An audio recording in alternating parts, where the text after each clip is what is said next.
జగన్మోహన్ రెడ్డి నాకు రెస్పెక్ట్ కావాలి, రెస్పెక్ట్ తగ్గింది అని చెప్పేసి హైకోర్టుకి వెళ్ళారు. ఆ రెస్పెక్ట్ ప్రతిపక్ష హోదా. ఆ రెస్పెక్ట్ ఇస్తేనే నేను అసెంబ్లీకి వస్తాను, లేకపోతే రాను అని అలగటాన్ని ఎలా చూడాలి?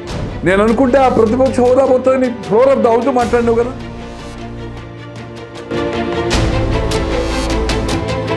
తెలంగాణలో రేవంత్ పాలనపై గోనె కామెంట్. రేవంత్ పాలన అయితే సార్ 2029 నాటికి తెలంగాణలో బీఆర్ఎస్ మనుగడ ఉంటుందా? కేసీఆర్ ప్రవర్తనలో మార్పు రాదు,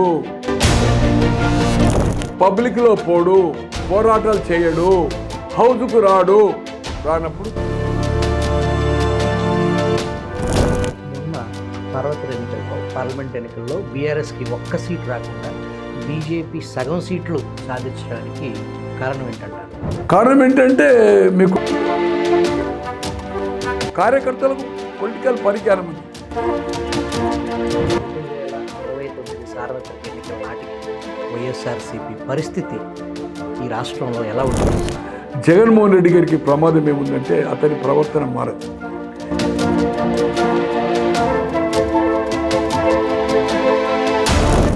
నెల రోజుల్లో రాష్ట్రపతి పాలన సిగ్గు లేదు ఏదైతుందో వీళ్ళకి, ఈ పార్టీకి.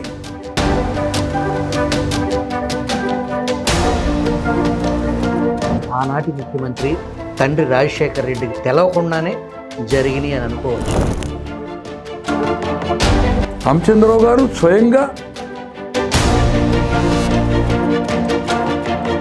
అక్రమాస్తుల కేసులో గతంలో ఏదైతే జగన్మోహన్ రెడ్డి పేరు మీద నమోదైన కేసులు ఉన్నాయో వాటిట్లో జైలుకి వెళ్ళే అవకాశం ఉందంటారు. సార్ నాకు తెలిసినంత వరకు సార్